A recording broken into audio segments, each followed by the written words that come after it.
Alright,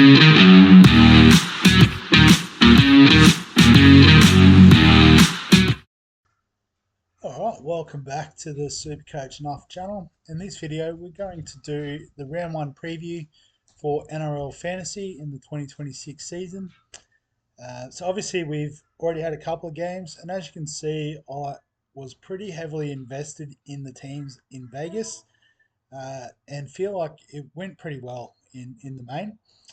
So I guess we just put in the last few spots for our team going into round 1. So I just realised we've only got 9 players that we're going to put in. So we'll start with the starting edge spot, and this is probably no major surprise, but we'll put Dave Fafita in. 500k for a potential, second row keeper or edge keeper, I should say, in NRL Fantasy. Pretty much, the Couchman for feeder combo, I'm happy to lock away.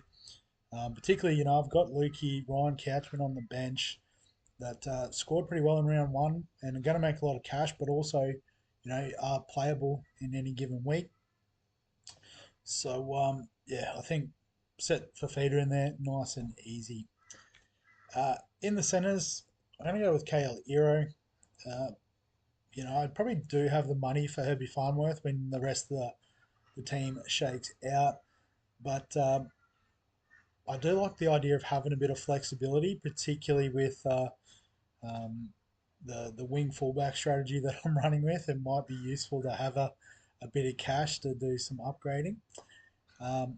So I'm happy to cop Kale Hero at the cheaper price. I think eventually Herbie will find his way in, and then I can use Kiros at wing fullback as well. Having the dual position is pretty handy. But for now, Kale Hero in the team. At the wing fullback, he's finally in the game. Fayamani from the Titans. So, from all reports, has the same style of game as Brian Toto. So we know what that is. Lots of work, tackle busts, can find the try line. At bottom dollar, that's good signs for me. Happy to play him on the field. Happy not to invest a lot of money in the back line, although I guess quite contradictorily, I've locked in a couple of gun centres, but the theory being that I don't have to do any trades there. And if these guys can keep putting out 40s, they're playable options for a good while until the rest of the team gets fleshed out and we can finish upgrading them.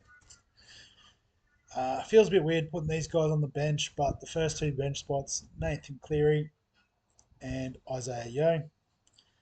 Obviously, in most weeks, they would appear on field, potentially even Cleary in the captaincy conversation. But just with the tactics of round 1 being a split round, chance of late injuries and all that sort of stuff, we've put a lot of guys on early, and just means these guys fit in on the bench currently. So the next 2 bench spots, the first one is going to be for Macassini, which will allow us to loop in Hill and Lukey's score. But the second one, we do want to access Ryan Couchman's 60. So might seem a bit counterproductive in the moment, but I'm going to put Brandon Smith in my starting team. So at 300k, he's not breaking the bank, but it does save us a trade later in the season when he will come back in. Based on the team list for round 1, they've started with Bronson Garlic, so I feel like they do want to put Brandon Smith in there. It's just that he happens to be injured. I think Mamazelis is going to be coming off the bench. So we'll have a look at Garlic's role. It'll probably be the same role as Brandon Smith. And I guess the argument might be, well, why don't we use Bronson Garlic? Well, it's just because he's 67k more expensive. And again, I'm just saving a trade because I think when Brandon Smith comes back, people want to bring him in. I might be trying to outsmart the game a bit, but you got to take a bit of a risk sometimes in this game.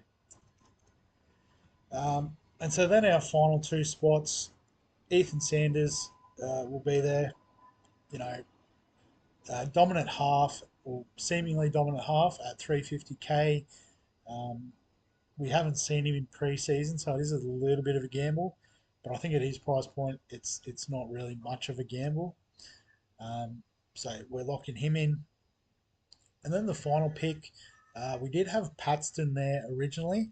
So we're actually just going to bring in his replacement, or not replacement, but the guy who did get named in that spot, Arama Howe from the Titans. So 250k edge only. So we've got quite a few edge only guys, but we do have Couchman that can cover in the middle if need be. Um, so happy to start with Howe. Um, I'm sure people will see the 200k and think you could start Lasardi, you could start Chan, could start Jesse Colhoun, and I think they're all valid points. But I'm happy with how I think he has the potential to play 80 minutes, which is gonna hopefully boost his score up at the 250k price point. And I think the other thing as well is when you see these players locked in round one with these teams where a new coach has come in, it's usually a good sign that their job role is solid. So, um, I'm happy to start with how. I do have 200k in the bank, which obviously will help adjust any bum moves. Obviously, there's a lot of cheap options that I've missed out on, so there's potential to move around there. Um, potentially if we feel like we need to get a Kalen Ponga after his first round one, or another forward pops off, something like that. I think the cash does give us a bit of flexibility to make something happen in the squad in the first couple of weeks. And so as we said, we're it currently says 467. It should update to 595 once these scores are added in. So we're in a pretty good spot, particularly with like the likes of Cleary, Fafita to play. Hopefully, Eero is solid. Hopefully, Fayamani has a good start for us too. So, something like a 8 to 900 would be a very solid start for the start of the season. So make sure that's all saved. Obviously, we don't need to talk captains. We've already talked bench structure. So that's the team going into week one. Um, as always, if you've got any questions, comments, thoughts, feel free to add them below this video. Give us a like if you enjoy the fantasy content. Subscribe for all the fantasy sports content on the channel. And other than that, we'll catch you in the next one.